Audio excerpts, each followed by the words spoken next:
Abaana bawala namwe temu chayagala kukola kati ola nawe wafuna leira nga project si project ngomubaliddeko nali mwagala si project mubaliddeko kile kiti nali mwagala okitegeera naye na ku disappointing nga tayinaamu ate nga nawe okiyibya ekyo kuba nga tayinaamu nali nsobola okigumira nga ndekedde eddembe yange ly'okuyiriba ng'omuvubuka nga nsobola okugenda n'enjiriba okitegedde nefuna akasente ne tubeerawo kitegeera naye ekyandeetera okugamba nti mwana bino ebintu ki already omuntu toyina ssente ate oyagala ofuga omuntu nga like gwe wawasa oli mu nnyumba yange onfugire mu nnyumba yange nga gwe yampasa ate toyina ssente okategedde okamera na ssente busibye abantu bangi ku lujja no tegoba n'omuntu gw'oli naye muganda wange nga ye akyanoonya future ng'ate toyagala anoonya future muganda wange deni mbwa temugenda kola ki lwaki teyakutwala Amerika ekyogenda Amerika tewaliwo ssente za tiketi ate batugamba mbu gwe wabba tiketi ye anti kati z'ensonga ze nkugambako ez'akasente okitegeera oyo omuwala bwe yali ajja kuba twamala ebbanga nga twerabe twamala oba emyezi 3 bwe yatuukira okujja wano era like bwe twatandikira okwogera nze naye bwe yakolera ssente natandika onoonya ssente ezimuleeta eno kitegeera era bwe yali ajja yasasula tuwe yasasula okujja n'okuddayo nga alina omumala wano emyezi 3 nga mingi nga mulyaki yajja ne ssente kati nkugambye yajjamu n'obusaamusaamu naye era nga bobimanyi kuli baagala KFC balina ebintu ebyo bye banywa simanya biki kati nga kitegeera simalina kyakugamba naye nga ICT agoko kati obitegedde bali simanya biki kati musobola okugenda naye muliba mu kifo nga mulidde ebintu bya mitwalo nga 3 naye nga temubimaze nabo naye nga tubitegedde tokola ki okitegeera lwaki tewabutwala ali ku papazi sipooti nafuna ekifi ky'ennyama abatabitegeera takizangako kimuteekamu naye nga tabitegeera bambi ng'omulaba abiriira mu bulumi ng'alina byayagala alina bambi byayagala naye nga akubuzeeko nga sikulaba akakola ssente enkalu ngamba mbu nange mbaamuuko ne ssente zange z'ekikyala okitegeera zesisobola kugamba gwe toyina byama okitegedde nze nekitegeera neŋŋamba ono yadde ayagala birabo bamuwa ebirabo okitegeera naye nga koro bamuwa kuba yakaaba amaziga amayitirivu bamuwa kati yali afuuse munnakati kati bwe namugamba drama queen kati bwe namugamba kyenzijukira yakola ne live n'agamba banaye sinagamba ko bba wange nti yakoze eki naye ng'ebyaddala leira yali tabeerangako na ssente gye mazima yali alimba yali ayagala bamuwa ebirabo so abantu ne bakitwala bwe batyo gwe n'akwonoonera erinnya yabaire bimu ne ku bintu ebyandeetera okugamba mwana bino ebintu ebitandise ate okuba bwe biti kitegeeza bwe tugenda mu maaso bwe tugenda nnyo maaso waliwo bingi ebigenda okutuukawo abantu naye bulijjo bafunanga ebizibu excuse me kati ekyo kyali nalinawo already ebizibu ebiriwo singa omukazi yali takuumuka wagambye nti ekyo kizibu ky'amaanyi naye ebyo obuzibuzibu obusobola wakola bubi okulekawo omuzungu nga takwata muliro yakulopa ku poliisi omukazi yana ku poliisi why poliisi nangamba do you know Leila nemugamba yes sir I know her who are you to her she's my wife nangamba she's here atugambye mbu simanyambu toyagala kwogera naye wakusindikira message z'omala eddakiika nga ziizo noziddamu anyway tebisesa naye ndi musanyufu I'm happy byebyerye wabwe anti eriwo omunyiza akulopa ku poliisi yagenda ku poliisi nagamba simu like ayagala ye bwoba omusindikidde message ogiddemu awo katulaba nga tuli ku interview esimu yange oli agirina bwasindika message nova ku interview ogambe baby I'm still in an interview let me get back to you shortly so kati webyaliwo ebityo emisango gye bampaabira mulimu ogw'okubanga ndwawo okuddamu message ze nekyokubanga saagala mbu kwogera naye okitegeera naye ng'ekyo kiva ku ki nakwatanga ekkubo ewaka navangawo ku kibuli nga tebanzikiriza nenkomawo ng'omukazi ali mu kuyomba omukazi ali mu kulekana nga nze nina kusirika busirisi okitegeera so ye gyemisango gye yawaayo n'agamba mbu she's going omupoliisi n'agamba mbu yagambye agenda akoyo okubeera naawe n'agamba okay bw'abanga bw'agamba nga kyayagala no problem n'agenda omanyi Miki Kyaliwe bashi Miki Kyaliwe era gye yagenda n'abeerako eyo kumala wiiki nga namba olwo nga tiketi gye yakama muno baagibba simanyi kati simanyi nabudya oba Miki yamwongerezako ku ssente ez'okukyusa tiketi okitegeera kuba eri baali bagibbye tebagibba teri tiketi yabbibwa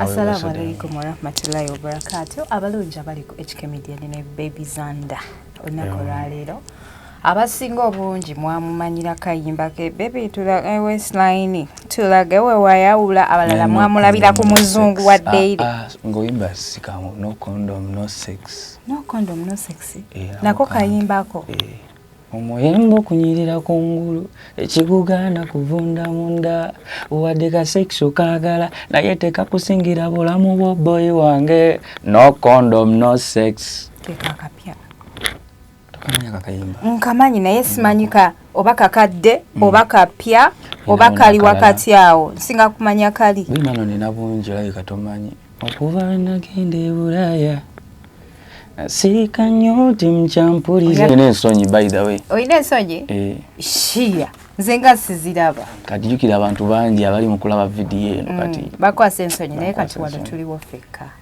bangi gwe tobalaba nze mbalaba ogamba otya ndi fit kyekiriwo abalungi abatulaba olunaku lwaleero tuli ne Baby Zanda oba osomita Baby Zanda muyimbi ate nga social media beast si beast Yagala okubajukiza nti banafu abanakiti hub bebateekamu omusaikula nti kyetambulira ddala era bakugamba nti gwe omukyalo oba omwami ng'oyagala okusala ku weight banoonyeko ku namba yaabwe ey'essimu gy'olabawo wammanga Zanda nsenza okulaba bitambula biti okulaba webale tukyalirako ku studio yaffe International Records yano gyempulira international emiro giba gifubutuka wano eno emibimba giba giva wano mwena studio okay yeah na singa kumanyira kayimba kakaka Baby tulage Westline balage we wayawula wagitulaga nagiraba mu buchallenge ngaba nayo mwana bulijjo muto bwati ngambe cyane kino bulijjo kito bwe kitinga kitiri bitu sebo just dalaba bana banji nyo bakakoze mu challenge and I think was an amazing song nako wakakolera wano yeah enyimba zange zona zikolera wano yeah banga studio yaffe Zechinde njagala kutegeera ku mukyala waffe.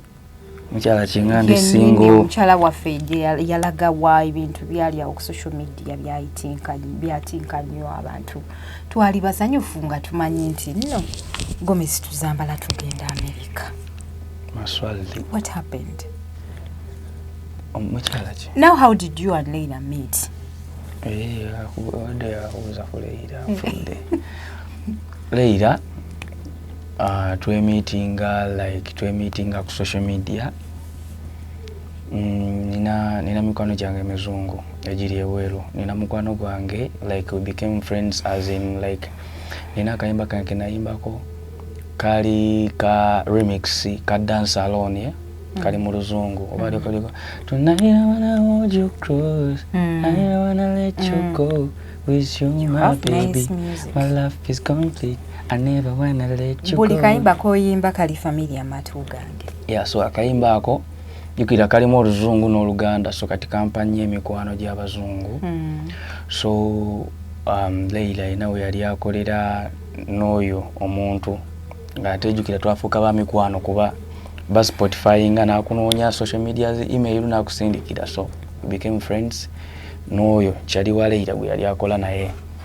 So lumu tuba tuli awo nga twogera ku video call nga tuli mu kwogera nga bwe tunaabeera wano eno nga omuntu ayogera naye ku video call ye ogenda olaba omuntu kati yagenda olaba nga oli ayogera na Bibi Zanda ate kati nga ye abadde ava Uganda amumanyi. So nagamba gayo yo mumanyi biki naye nengamba naye nkumanyi ejjira nali mumanyi era ngate ekimanyi biki wagwane. So nengamba tewatya namu kugamba nti bannange ale kutyaki oli already yali mukyala ali single nga nange ndi single nga bamusulawo era nga nange kitakyali ffenna omuntu yenna asobola okutwala eggaali n'akola ki n'ayisaamu si musango. Ebyaddala abantu abasinga by the way abantu bayogera nnyo ono yayagadde x ono naye ng'aboogera n'omukazi gwali naye teyamusanga ng'ali mbeerera oba omusajja gwali naye nga basinga abamu okwogera omusajja yamusanga alina n'abaana nga 3 okitegeera.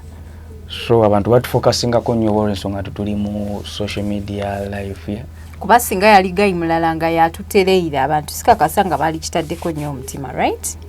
Naye walwaki bannayinza ate bakiteekako nnyo omutima kubanga anti wajja ne laavu nnyingi ate gundi gye yali talina deire katonda kituufu yali talina no like yayita tijja nga gwe kati gwe wali omanyi ky'oyagala wayingirawo naye kati oli bambi yali very cool era nga womanyi ba street boy nga musirifu ate musiraamu nnyo. So kati gwe wajja n'oluyaye lwonna olw'eno mu ghetto manyi ghetto laavu yeyo gye waleeta ku mukazi ndozo omukazi n'awunga sina luyaye lwenajja nalwo twagenda okulaba omukazi ng'alinnye ennyonyi ng'akomyewo wano e Uganda banaye nze nawunga nga ndaba okimya omukazi oyo ku kisaawe sijja kulimba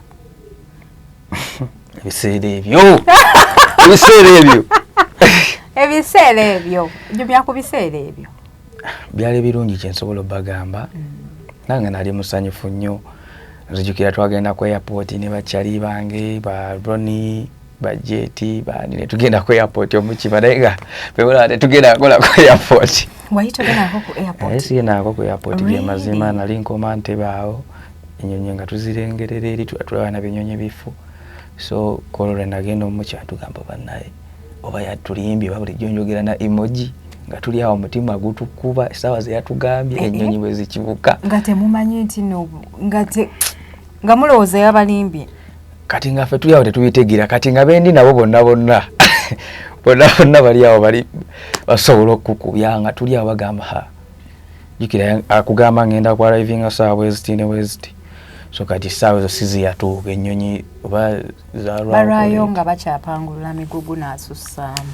So kati n'ennyonyi eyagenda n'etuuka abantu bonna ne bafuluma nga ye tajja etugamba kituufu batulimbye oyagala okuddayo ewaka tugamba tuwedde kasita ekinyonyi twali tetulina gwe tugambyeko mbu tumuleeta twali tugenda fa kisiriiri naye twali tuli awo nga tumulaba nga mwana muwala ze omwana muwala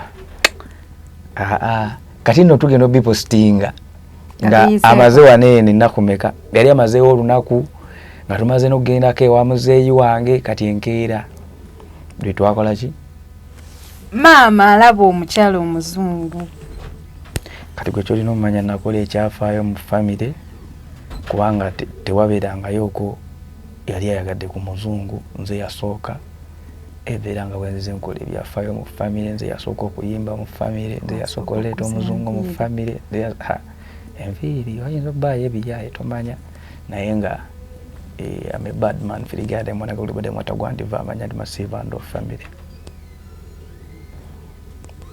kandi mwako I'm a bad man filigade mwana kulibade mwata gwandiva amanyanke kati ako kategeeza ki eyaba introduction kati nga bwotuuka n'okwogera era essaawa zino tusobola n'okusibawo sente n'enkugamba okaddemu sisobola sijja kulimba olaba okuzina kwannema ngezaako kati njagala okuyiga okuzina nzizinemuko nange mbale nti nagizinye challenge yalazinamuko challenge waliwo challenge njagala nzina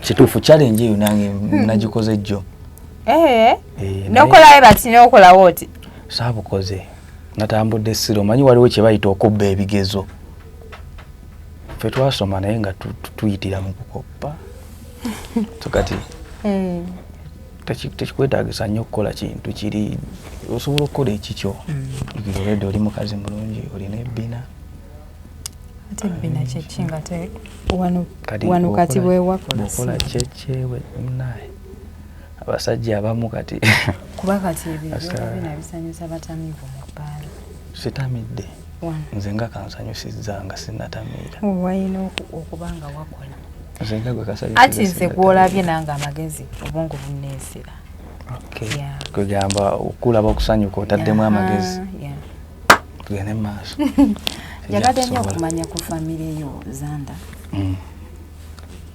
balaba omuzungu yes balaba omuzungu gwe wasoma nakoma mu primary wakoma mu primary P6 sente wayi tewali sente zinsomesa like zaali si bwe ziri mu sente nyingi naye bonna basome yaliwo nali nsobola okusoma then what was the problem naye kati nga bonna basome gye banteekako like twasoma paka ngaawo P5 then ngenda mu kyalo eyo Mityana awajjajja wange azaala maama ensomerayo katono mu bonna basome nagenda olaba mwana life sigenda gisobola eyo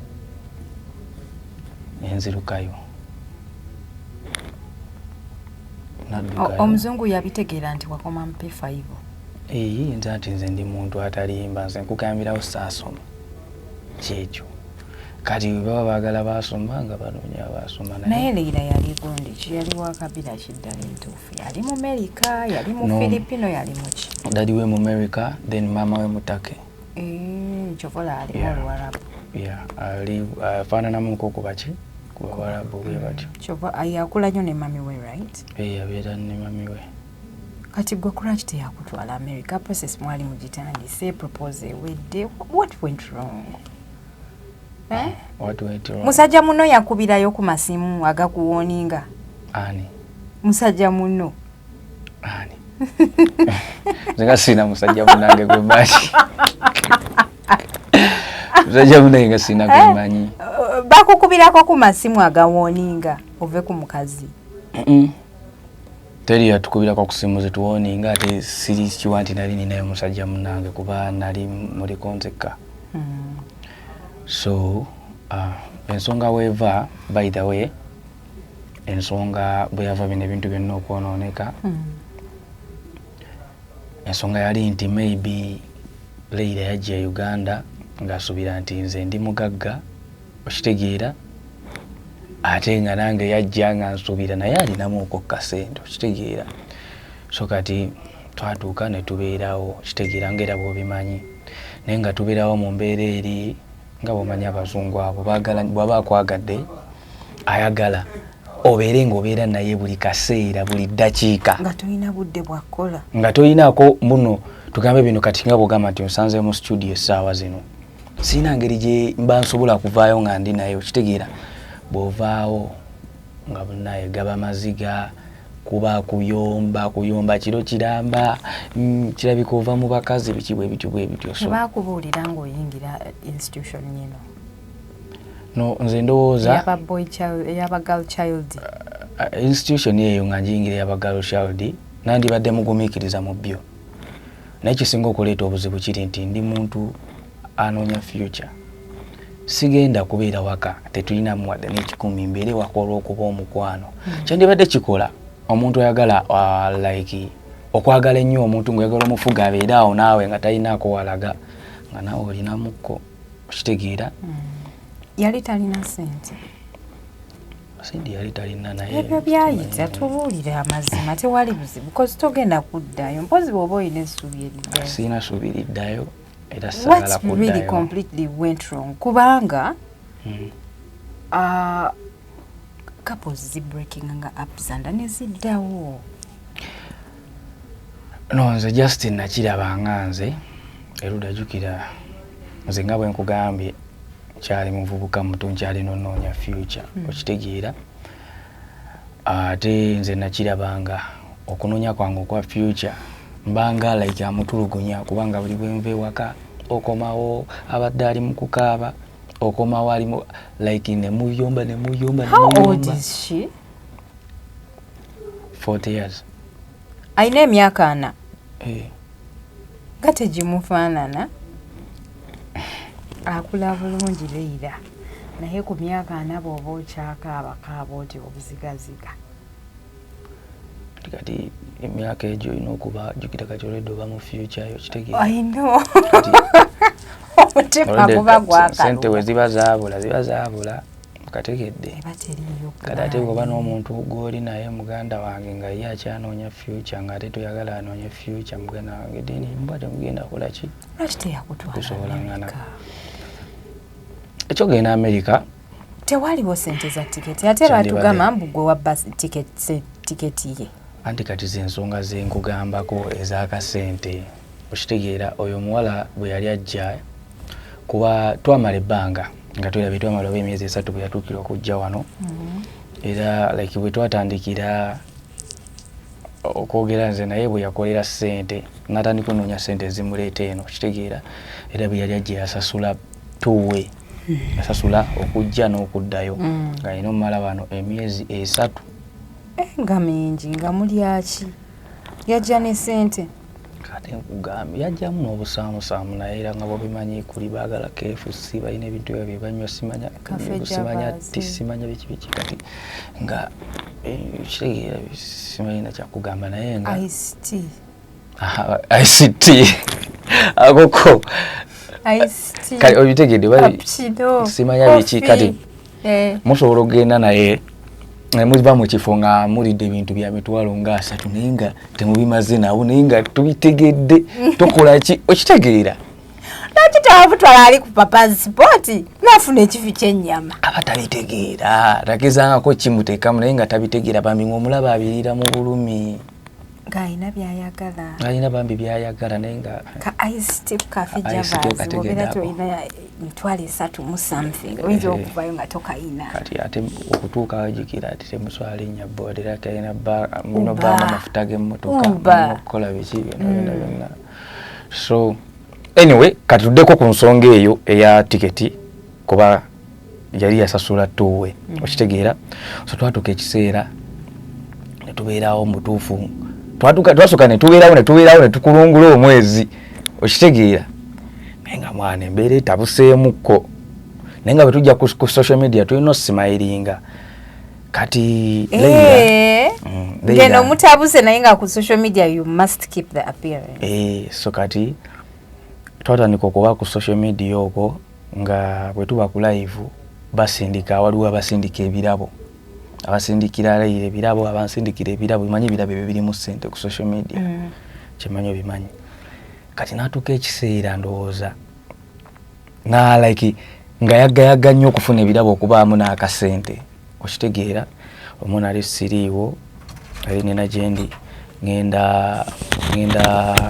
okugenda ku social media nga ndaba omwana yapostinze yali ku live nagamba I want like simanya I lost my money yagamba munze yatwala sente ze yagamba I lost my money njagala kukyusa tiketi yange biki kati abantu ne balowooza munayo automatically muntu gwabeera naye yaba yakola ki ate ngoli bawo anti ulira abantu baba balowooza omuntu already gobogamba musende zo zikubuzeeko ng'obeera nange siyo n'ekimanyi era omuntu asokebwako abaani tewaliwo kirine yajjanga okiriringa rooms oba maidi yazibba kubanga sente wezigira wezibula tosobola kusooka kupininga patinawo teyagambako omunzi azibbye teyakyogeraku just abantu ye bwe yagamba mbuno sente zange zambuzeeko abantu bo ne bagamba bibizando kitegedde okategedde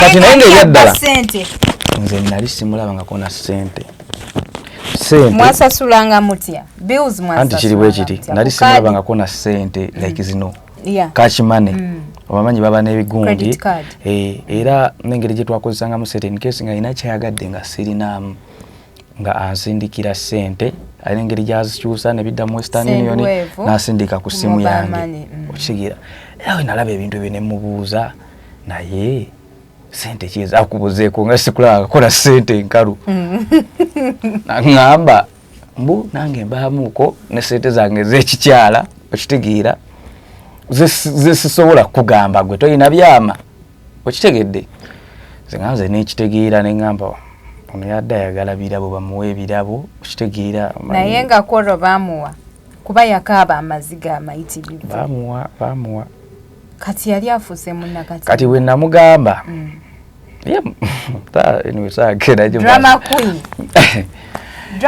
bwe namugamba kyenzijukira yakola ne live n'agamba banaye sinagambako bba wange nti yakoze eki naye ng'ebyaddala leira yali tabeerangako na ssente gye mazima yali alimba yali ayagala bamuwa ebirabo so abantu ne bakitwala bwe batyo gwe n'akwonoonera erinnya yabaire ebimune ku bintu ebyandekera okugamba mwana bino ebintu ebitandise ate okuba bwe biti kitegeeza bwe tugenda mu maaso bwe tugenda nnyo mu maaso waliwo bingi ebigenda okutuukawo abantu naye bulijjo bafunanga ebizibu excuse me kati ekyo kyali nalinawo already ebizibu ebiriwo singa omukazi yali takuumuka wagambye nti ekyo kizibu ky'amaanyi naye ebyo obuzibuzibu obusobola wakola bubi okulekawo omuzungu nga takwata muliro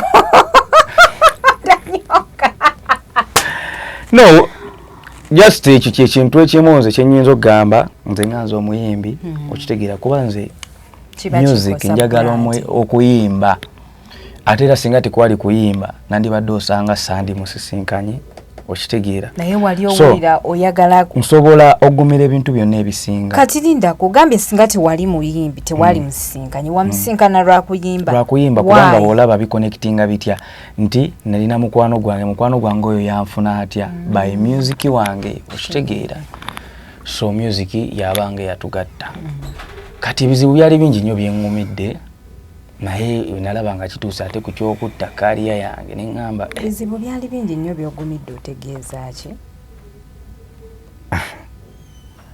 kintu kyogedde n'amasannyalaze gatiddemu ne gava nako otegeeza ki ebizibu bye wali ogumidde omukazi yali musezi teyali musezi kuba nze nkubulira ebibathering abasajja byebyo muntu awaka nga emirembe tewali obwo bwe buzibu bw'omusajja kale gwe kyolina omanya nali siina mirembe ewaka that's what I can tell you nali siina mirembe nga nze nankoze ensigazi oba ki wali weeraliikirira social media pressure yabamalako emirembe kyovola bulala ofuna omukazi tomuteekanga mu social media ku social media pressure n'omuntu nga ye bika sisobola byogera ka pressure y'amaanyi nze natuka n'ekiseera nze golaba ndi writer mpandikidde abayimbi by the way banja ennyimba Gulonedi namwandikira kayimba laba baliwo bulabi laba nanu mugwano gwangu beza era tanula amasobe kamanyi ewuza watagwani oyo mama ne wakola bichaka yayagala tali kujokoni baby smile yo style yo stawani kamanyi akakayimba kamanyi n'abalala we bali bangi nnyo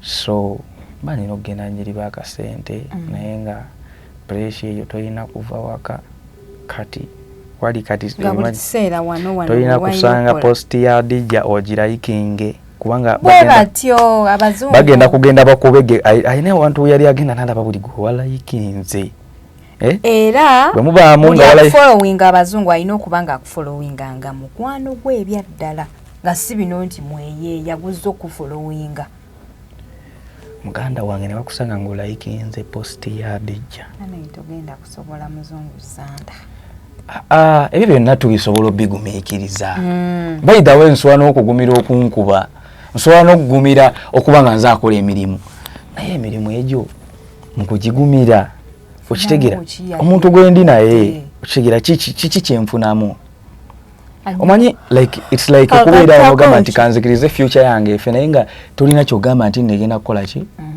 nti wano wogenda kufuniramu ddala omuwala naye yeeyiya bweyiya yeeyawe abantu bawulira nti omuntu ava mu America balowooza nga bye batugamba simanya land of opportunities. Muganda wange ne mu America waliyo abaavu baayo. Ina okusooka kubala kimu kya kujja Uganda no matter what. Bakujja Uganda ne wejjusa ekikututte omuntu olemereddwa obbeera naye nga oli mu nsi yo akutwale mu nsi eyiye. Akuvuga stupid. Anyway, ekyo si kye kimu by the way ne ku byali nze goolo zange si kye kimu ku byenjagala mbu nali mbala kugenda bweru. Okitegeera kuba embanga njagala genda bweru lina emikwano mingi. So n'okukubirayo omuzungu omuwana eno ne jogerako naye n'olaba. Oyina ekizungu ekipya? No, nkulaga nti bwe kiba kya bweru kwagala kugenda bweru nsobola naye okugenda. Nkyagala okuyiiza wano mu nsi yaffe. I get it. I completely get it. Yeah. Okufuna bulungi. Topanya time bwe liba etuuse. Kati omukyala omulaze maama wo, omulaze ab'enganda z'abantu bamutegedde ate within the time mwawukanye. Kino kyafiiringa kitya? Tekyakola impact nene mu famire yo? Ekiba kyakola impact bye baali babeera naye. Bye nali mpitamu just nali mbiyitamu nzekka, mama wange yali tabiyitamu, so kati baali basanyufu kuba nti nina omuzungu. Nange nalowooza ngenda bba musanyufu, nali nsuubira kuba happy, nga nsuubira ngenda mu making her happy, naye making her happy. So nekitasoboka. Kati awo oluyombo luba lukawo lutya? Ne mutuukira ddala okugamba nti ekimala kimala.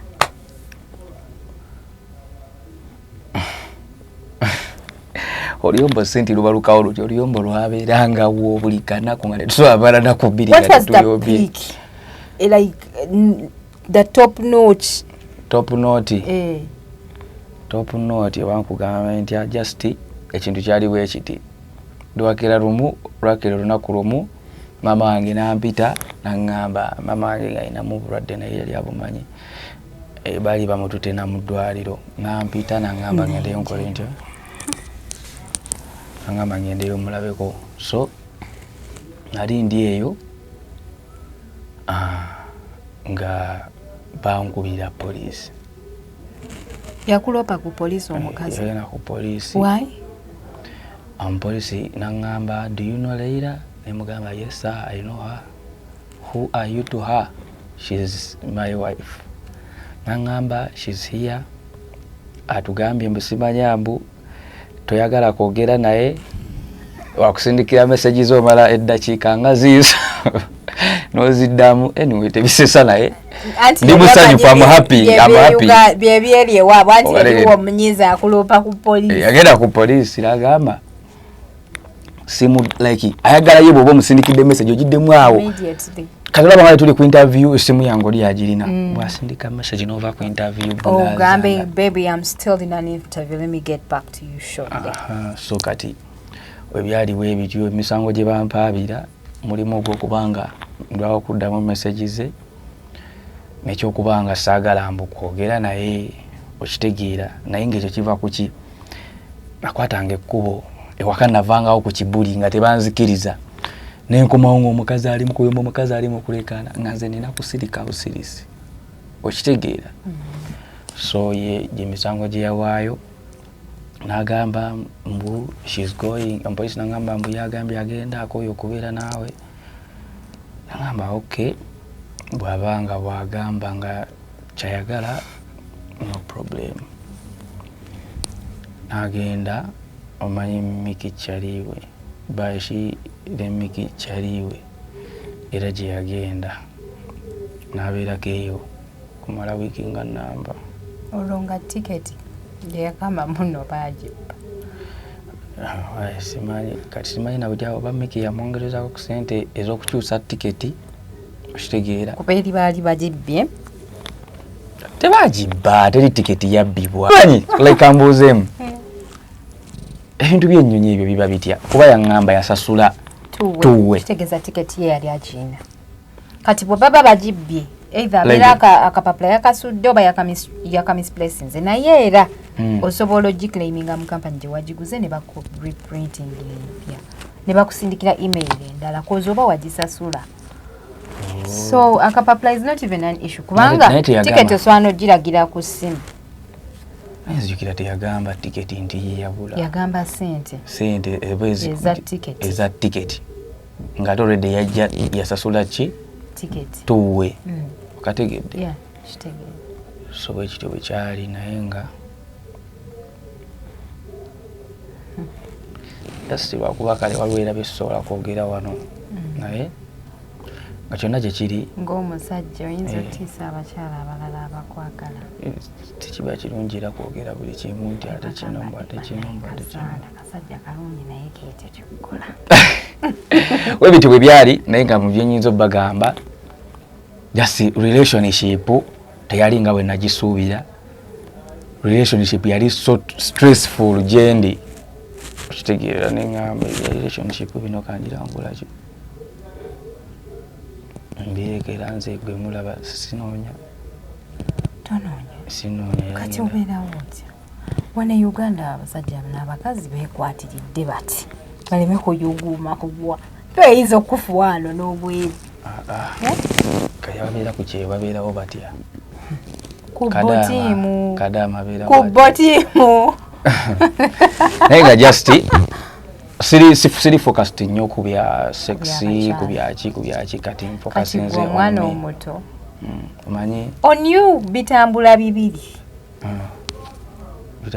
batya soko mboli ogabye focusing on you you know to a sign ebya sexy byoliko ebya relationship naawe muli muti mutambula babiri tetuyinza tambula babiri kuba kati olaba essaawa zinene kyenamala okuzuula omuntu bw'onoonya abakyala bw'osooka n'onoonya abakyala ogenda beera awo nga tayimuyo ogiteeka mu bakyala ofundikire nga ofudde oli mwavu naye okimanyi bw'ofokasinga mu kunoonya ssente osobola bw'onoonya ssente ate abakyala bakunoonya bokka anti osobola okufuna omukyala ng'alina byonna amagezi neki ne waaka n'obeera naye kitegeeza mugenda kukola naye kituufu so kati oyo omu gw'ayagala tebasangikasangika abaana bawala nammwe temukyayagala kukola kati olaba naawe wafuna Leila nga project si project ng'omubaliddeko nali mwagala si project kiri kiti nali mwagala okitegeeza naye naakudisappointinga nga tayinaamu ate nga naawe okyeyiya ekyokuba nga tayinaamu nali nsobola okukigumira nga ndekedde eddembe lyange ery'okuyiriba ng'omuvubuka nga nsobola okugenda n'enjiriba okitegedde nefuna akasente ne tubeerawo kitegeera naye ekyandeetera okugamba nti mwana bino ebintu ki already omuntu toyina ssente ate oyagala ofuga omuntu nga like gwe wawasa oli mu nnyumba yange onfugire mu nnyumba yange nga gwe yampasa ate toyina ssente okategedde okamera na ssente busibye abantu bangi ku lujja no ekintu bw'omanyanga nti toyina ssente weemanye otegere nti sirina ssente lwaki nfugiriza omuntu ng'agenda okuyiiya okitegedde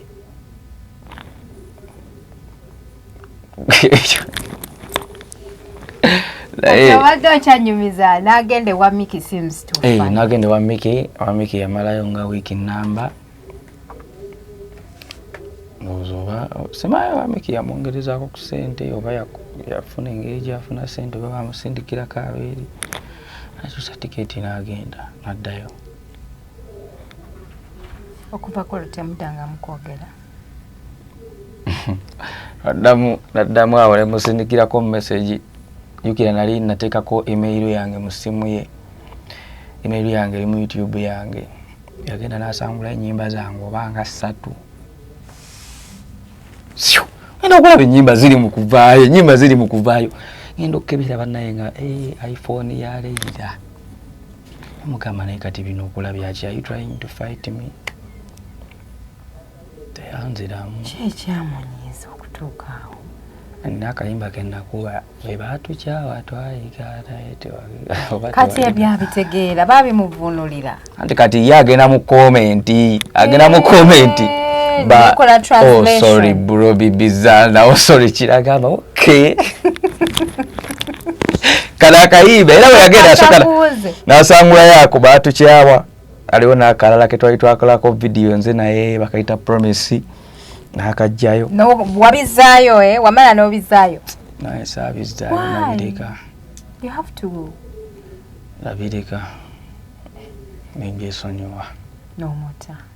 Nengamba kangende maaso nange na bulamu bwange naye nga just mwagaliza abe happy. Nange njagala kuba happy.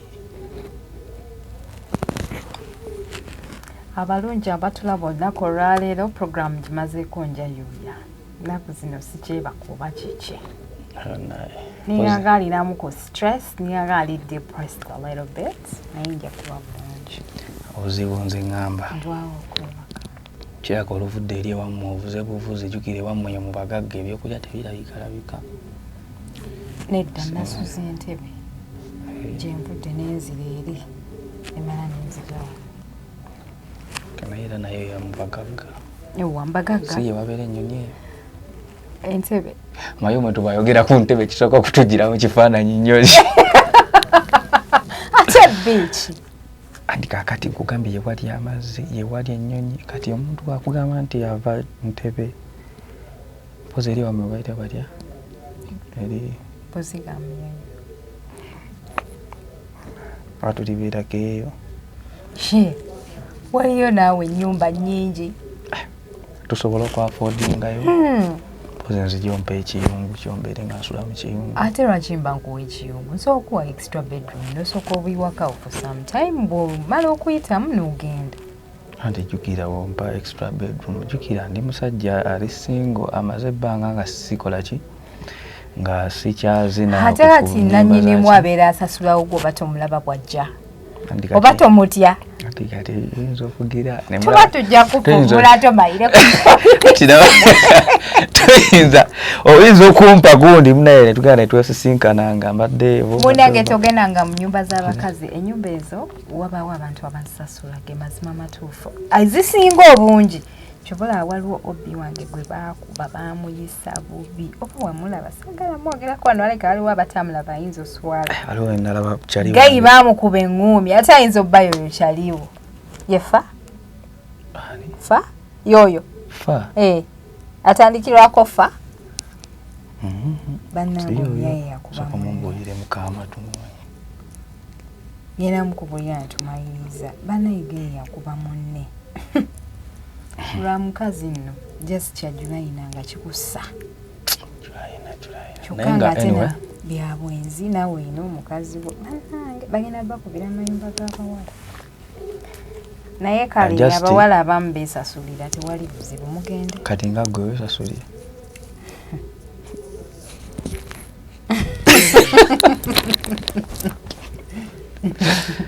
anyway tugende mu maaso lwamushana. So agenze wa Miki bamutisa azeeyo asanguddewo ennyimba zo ku YouTube paka kati taddanga mu kunyega wetwakoma ate nalaba ali ku live ne Bruno K. Bruno K naye asobola oteekayo gundi naye naabonaabonako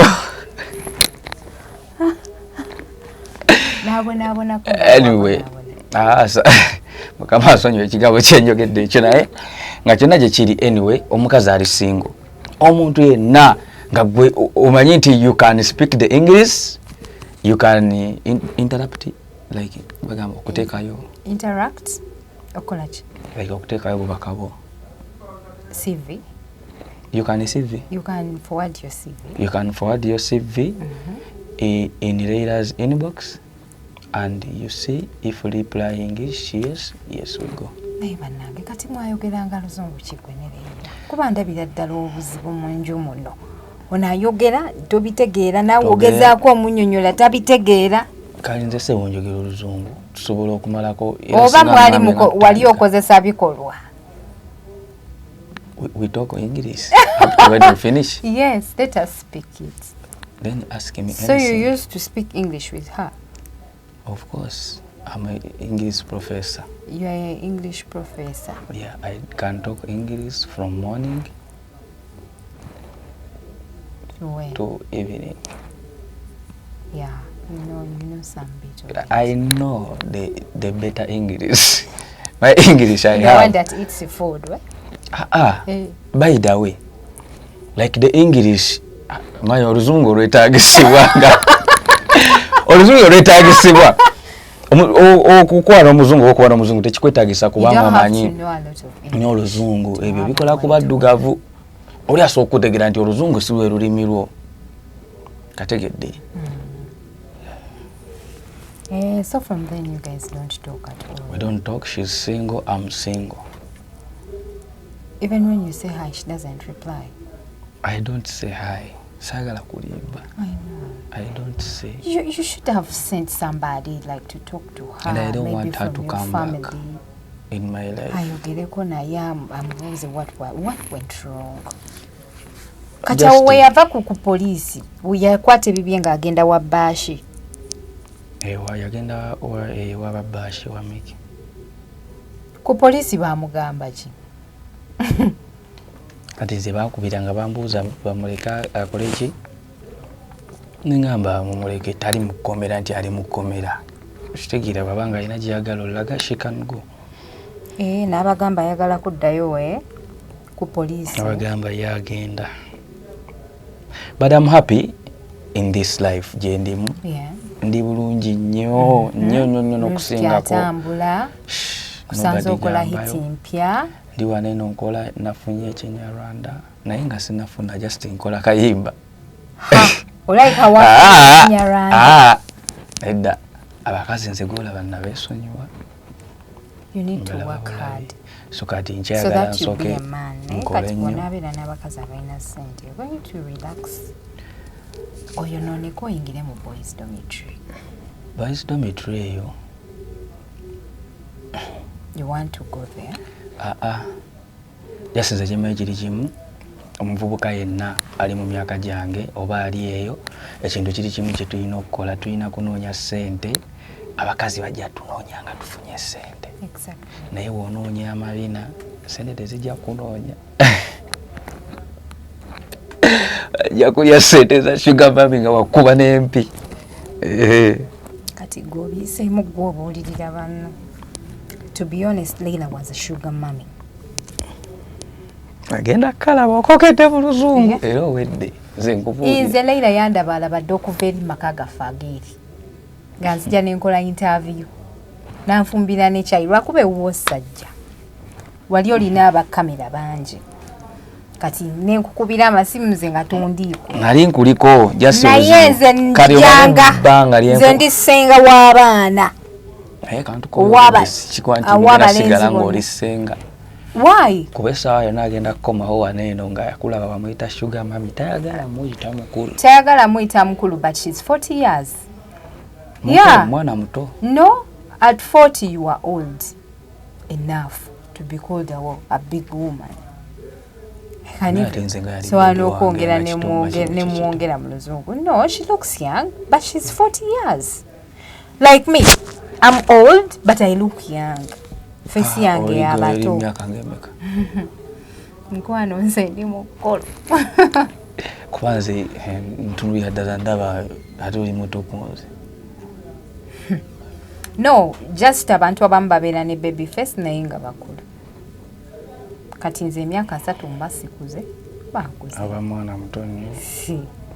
Bankuze. Kwe tuli bantu bakulu. So, Leila, I hope you act your age.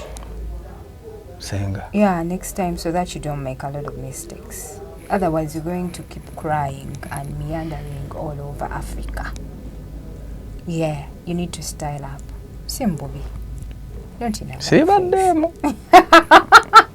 Me? I was not in those things. If you Baby, like, you still need her. So Saya kunsabula. Saya kunsabula. Where was Ako? But anyway, not in bad faith, Leila. All you need to do is to style up and know exactly what you're supposed to do and how African men are. African society is not the same as the American society or by European kind of love or something. Here, a man is a man. They wake up in the morning, go work, hustle for their women, and then come back. Tebabera mu nyumba, they don't just stay in a house and romance and, you know, make love and all that. They have to look for money.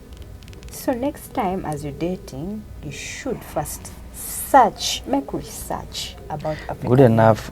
African men. Sitegera bulungi byogero mayo uzungu Nkukyusizemu. Don't choose that.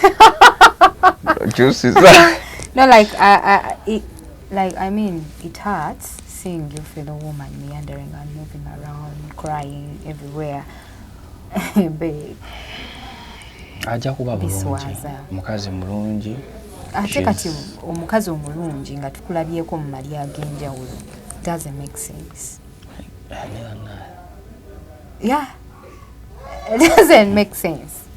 Okitegeera kyova olaba yadde ng'oli mulungi toyina kujanga bw'olaga abantu omuntu kati bw'akukyawa nga tannakuwasa ate ng'obalaga omulala ate ng'obalaga obulala ofuuka nuisance, ofuuka public nuisance. So I suggest you just keep them there. Toba tulaga kuba ffe tuba tujja kukusabula right away. Kitegeeza nange wenfunayo relationship kyengwamu siraga. Yeah, until you are sure this one is mine. Nawe oli mu relationship tolaga. Nze siina gye nali ndaze ku mutimbagano relationship. Naye ng'oli mu relationship just tolaga. No. Siraga. Sisobola kuvaayo ne ndaga kati nze nkyusakyusanga abantu nga simwagadde.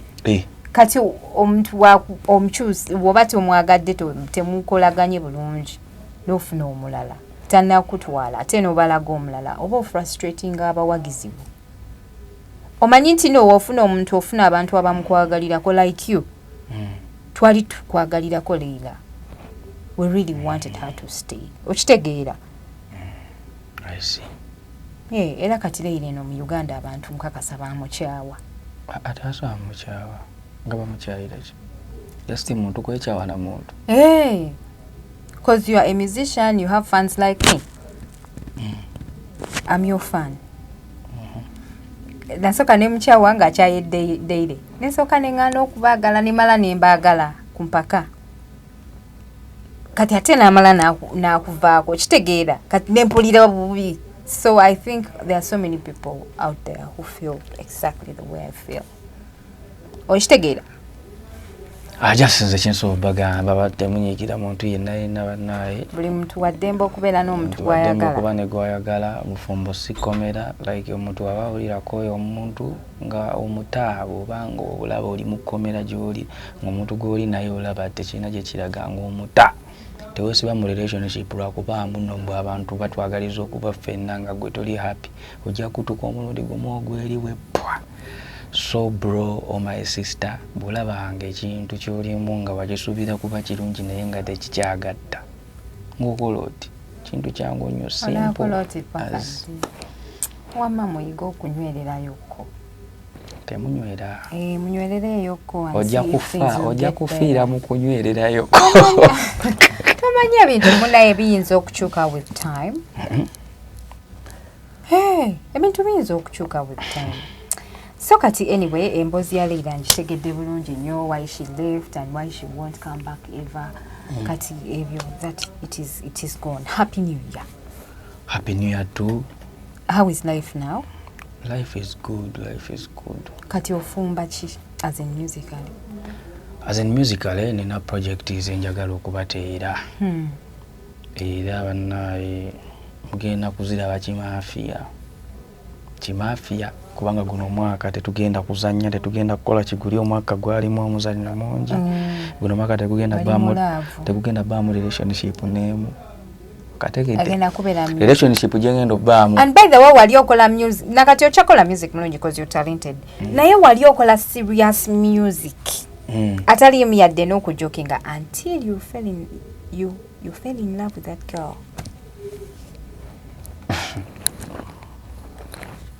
Kati love ne taking over nobiranga oliawo. Oli mu love. By the way, okutrendinga is nice naye ate bo trending ennyo nosuka woino ko ebiseera ebisinga ovaako. You get so excited ngolaba every TV is calling you, everyone is all eyes on you, everyone is looking at you. Okitegeera enenga music ye wali tuli mu studio ya fete wali aji tubanja. Guno mwaka inayo show. Inayo concert yo najo tegese. Sinayo concert. Do you have like an album? Sita album. Nyimba zote zinabakwera album. No, osobola zita like mpola mpola then zonna nomala nozikola mu album emu nozituuma erinnya limu. Njakirowooza ko nze nga nze badde sinnakirowoozako ekintu ng'ekyo. Do you have a management? A management nze ye managinga. Okay. Do you want like a potential manager to take over you? Bwe mba mufunye of course buli muyimbi yeetaaga afune manager kubanga buli Now kimu why don't you try approaching these bigger managements like record labels ez'amaanyi? Record labels. Toyagala kukufuga kyekizibu kyenkulabyeko. Nedda. Oh no, tayagala kumufuga. Wogenda bera tayagala kukufuga. Wanagwe buli muntu bamufuga. Buli muntu bamufuga. Era ne waba mukyala n'omwami beefuga. Omukyala wa omwami wa muntu muzibu ndi muntu mwangu by the way. Ate ndi muntu mugonvu. Sinti sagala kumfuga. Wabula waliwo ekintu ky'osobola olaba nti kino omuntu bw'obanga oli muntu mugezi osobola olaba nti kino kinziza mabega kino kinyongerayo. I think you can compare now n'abayimbi abalala abalina record labels. Yeah, bwe maafunye manager sisobola gamba munombo ate mbu. So who is your dream manager? We have Jeff Chiwa as the leading manager. Jeff Chiwa chali wange by the way. We have manager Roger. He's a beast in the industry. Tuyina ono mwami wa Rema erinnya lyerabidde. Nowa David Lutalo oyo mwami ebiseera ebisinga abavuddeko. Ba manager balungi nnyo. So in your category, Swangs Avenue, don't you want to join? And teba recruiting?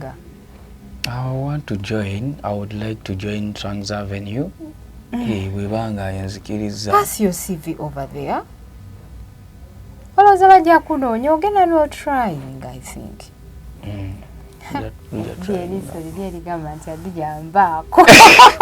Anedda.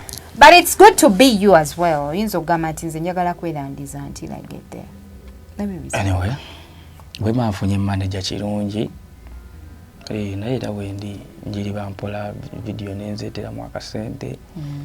Nenkola ki naye bwe maafunye manager kirungi ate naawe nojjangwa kimanyi nti omuntu gozzeeko tomujje Masaka era omusanze alinako abantu abakola ki abamumanyimanyiiko notayagala manyi waliwo manager najja n'agamba nti kati zanda wano wenkusanze ngenda kuwa ko 100% baku 10% akale ko 100% ogenda kufunako nga 10% okitegeera nga tulede kale obadde olina kyozimbye nga jasi waliwo ekibulawo kitono kitegeera kwebya ddala abantu bangi bamanyi wano wendi just maybe waliwo ekibulawo ekyo waliwo akabulawo akatono ako kiba kirungi nnyo kale n'ofuna manager nga naye akuvaliwinga hasoyo manager abasinga yagala gye siba popcorn manager omanyi wana Uganda osobola okuba star n'oba star n'okuba ebbanga naye n'obanga tolina kyolina tubalabyeko abayimbi nga bakulaba oli star. So si kyenjagala management bwetyo nfune njagala management efunemu sente zayo zeteekamu nga n'omuyimbi afunamu ate ekirungi kyabina tebagenda kungulira nnyimba a songwriter production mwekolera just mastering ne bamaliriza okitegeera. So what is your latest jam during essaawa eno? Akayimba kanga kapya kenjagala okuta bakayita owoomya enfumita. Like owoomya amazina g'okufumita okitegeera. Ebigambo nga bigulumivu nnyo ebyo. Ano kayimba like tosagamba nti owoomya entambula owoomya enfumita wali owuddeko agamba fumita like okufumitagana amazina g'okufumita. Fumita empere. Fumita ekitegeera. Njagala okuta then anti munnange ffe obwongo bwaffe ebigambo ebisinga bye mukozesa nga mu creating ennyimba bibaako ate n'ebigambo ebirala bye bikontana nabyo. Kituufu. Nawo n'akayimba akalala bakayita wasa mukwano gwo nako ngenda kukata. That's good. Nawo n'akayimba akalala kunsanze nga ndi mu kumaliriza awo bakayita bikole. Bwe buyimba busatu. Wetusuubira omwaka guno eno tugenda kugezaako tulabe. Okay, kale kankusabire Mukama akuteeremu obwangu. Nange kankusabire Mukama nawe akuteeremu obwangu. Amina. Lately I'm very depressed. I'm going through a very hard time. Nebinsumbuwa ng'omuntu wayazimanya okuvaavaako kyovula asiri very active. But with time I recover. Nange kenyini nze gwolaba wano nange tuba ne depression ezaffe naye nga tukola ki nakava okufiirwako omwana abadde baadde bamuyita mu mbejja naye there are some rumors ezigenda around bebizanda simanya yalya sente za kadaama obukadde 25 kale abantu bwogezi nga naboogera balabidde ku gwe ng'opositinze omuntu okitegeera. Anyway, ensonga eyo mbadde njagala kanjogerereko wano. Kuba sitori naso kisize girabira kwane ku Doniasia avuddeyo n'agamba mbu bibizanda omuwala baadde bamuyita mu mbejja. I saw her on your status. Kati bitandika bitya omuwala oyo yali bweru. Naye omanyi bano abawala abafata ennyo abayimbi ali friendly nnyo n'abayimbi. Nangamba azanda tusobola okukolawo group ne tubeera ne tuteekamu abaana nabeera nga barequestinga music wo biki bwe bityo. Bwetyo ne tufuuka bamukwano ne tukolawo group n'ateeka bakaddama bangi mu group mikwano gye era babadde barequestinga music wange. So omwana oyo bambi yeewadde obutwa. Yakomawo bamukomyawo wano eno nga mulwadde. Then yabadde n'ebintu byayitamu ebirala bingi. Muganda we leero nange bwe ntegedde ebimu ku byamuse. Muganda we leero ankubidde n'aŋŋamba ndaba ebitambula bagamba walya ssente z'omuwala abantu bonna tebamanyi mazima. Muganda we ankubidde n'aŋŋamba nti ssente ze kojjaawe yeyazirya.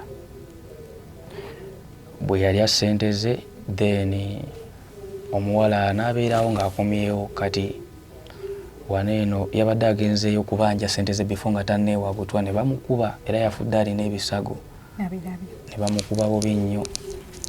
Then ndowooza kwe kuwulira obusungu n'agenda n'akola ki? Neeyowa obutwa. So kati abakulu Doniasia bwe yandabye nga mpositinzemu naye bo ne bavayo ne bakola sitole zaabwe naye just kye nandisabye bifo nga tonnayogera ku kintu kiyinza kutta kaliya ya munno wandibadde osooka n'onoonya ku famire y'omuntu oba mikwano gy'omuntu n'omanya ki ekituufu ekyakoze eki. Kubanga bo yesi bakikola olw'ofuna likes naye bittira abantu manyi omuntu okuteekako nti gwe waviiriddeko omuntu okufa. Ate ng'omuntu abadde na mukwano gwo kiruma naye nga si birungi. Ngenda kugezaako okunoonya ku famire y'oyo omuwala bongere okuclarifyinga ekijjawo okuba nti abantu okuwemu ku nnamba ze we tuba tumaze wano. Sure, I will be very glad. Ndoza kyeka kijja kola amakulu, right? Kijja kola amakulu naye nga munaye ebintu ebyo byemukola mwe mubiraba ng'ebikoma ku likes naye bidepressing abantu. Omuntu n'abeeraawo n'abeera eyo obulamu ne bumuluma lwa bigambo gwe bye walabye nga just ebiri easy bye wayogedde. Omuntu n'abeera eyo kyemuva mulaba abantu bafa from nowhere. Omuntu n'akutuka lwa stress oba omuntu naye n'asalawo bubi n'agamba kayewa obutwa nga bamujajinga ku lw'ebintu byatakola ki byatamanyi. So byebyo ebyange nga all in all tuli fine. Amanya bampita bibizanda bafaani bange ndonge genda fuluma guno omwaka tuli bulalamu nnyo tugenda bakuba endongo nobody gambayo nobody kodase firigade mwana kulebata watagwa andiva amanya nkere pyu sigadde nze bibizanda Mr. Ago yakiza fidikyade sijja kwongerezaako bakwano. Assalamu alaikum.